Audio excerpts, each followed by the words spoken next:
nome é Mariana Rocha, eu sou jornalista aqui em Natal, no Rio Grande do Norte, e a gente resolveu fazer esse vídeo para falar um pouco sobre a matemática.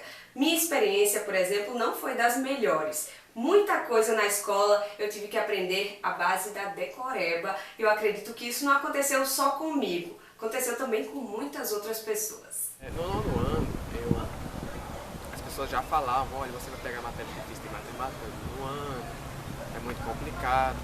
E quando eu tive a minha primeira aula de matemática, a professora chegou e foi passando um questionário de 50 exercícios.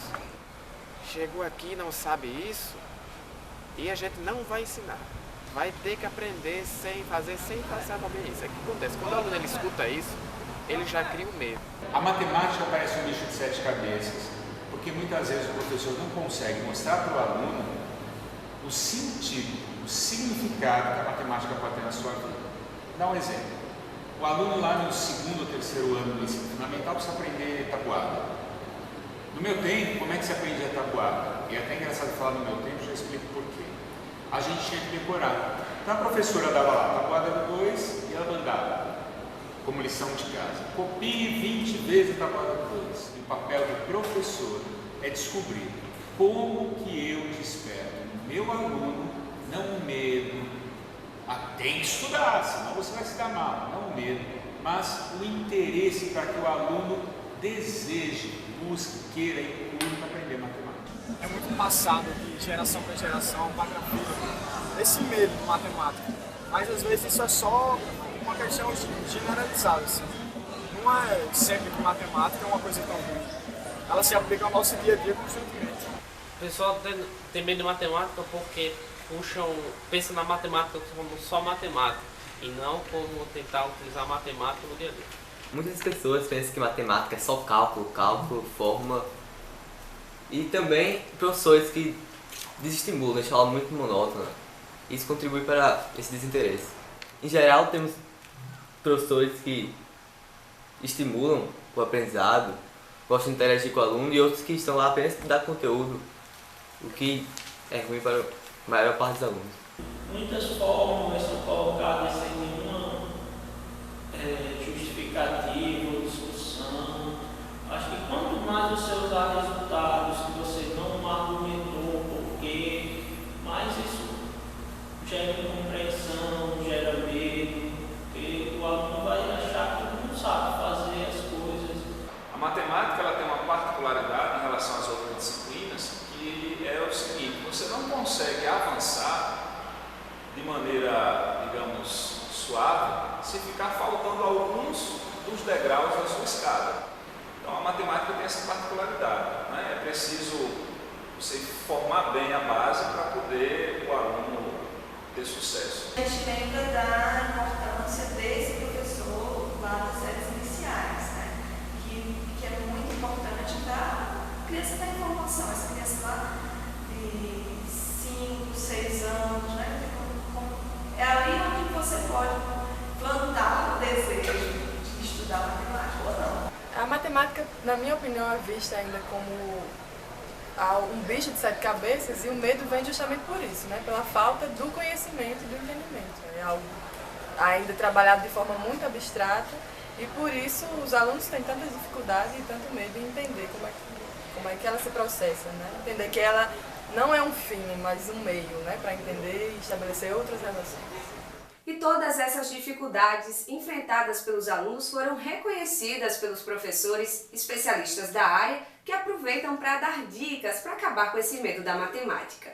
Antes de mais nada, precisa de professores bem formados, né, para a escola básica. E há um problema muito sério, que é o problema salarial, né?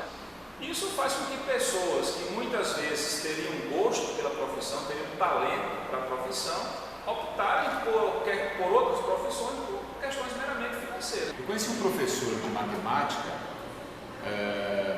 que dava aula para os meninos de 6º a 9º ano, e ele detectou no 7º ano já, quando os meninos já deveriam estar sabendo bem fração, que havia muita dificuldade na turma com fração.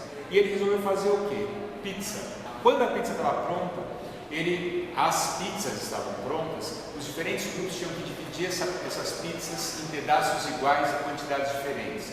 Então, olha, este grupo vai dividir a pizza em 8 pedaços, este grupo em 6 pedaços, este grupo, e alguns com desafios mais complicados, vai dividir em 9 ou 11 pedaços. Mas era tudo uma grande alegria, porque afinal de contas depois tudo ia acabar em pizza, né? Eles iam comer a pizza, se divertir. Mas deu um resultado tão interessante, que os meninos deram conta de aprender as frações. Primeiramente, parte da escola deviam deixar as aulas mais interessantes, estimular mais o lado criativo, raciocínio da matemática, e o aluno mesmo devia tomar consciência, digamos. Eu penso que um dos primeiros pontos, né, a gente repensar a formação do professor nas licenciaturas, nos cursos de formação do professor, seja na pedagogia ou nos cursos de licenciatura em matemática, né? Tentar fazer com que os alunos eles possam trabalhar de uma forma mais dinâmica a matemática em sala de aula. Os jogos, né, por se tratar de uma interação maior e de já serem muitas vezes até conhecido por algumas pessoas, de ser fácil comprar e acaba sendo mais fácil. Se você utilizar ele mal utilizado, por exemplo, apenas para as crianças passarem o tempo ou coisa do tipo, se você não se planejar para sua aula ter o objetivo do curso dos jogos, acaba tirando a ideia e o potencial desse material. Trabalhamos com dominó de multiplicação e divisão para os conteúdos que eles mais tinham dificuldade. Nós aplicamos inicialmente um teste de sondagem, que foi a partir daí que a gente detectou essa deficiência. Nós trabalhamos durante 2 meses com esse material, certo? E depois nós reaplicamos o teste com algumas alterações. E para nossa surpresa e gratidão também, os alunos melhoraram consideravelmente. Ainda vejo no curso alguns pontos que poderiam melhorar. De ajudar a pessoa quando sair daqui estar um pouco mais preparada para dar aula, porque realmente tem um pouco dessa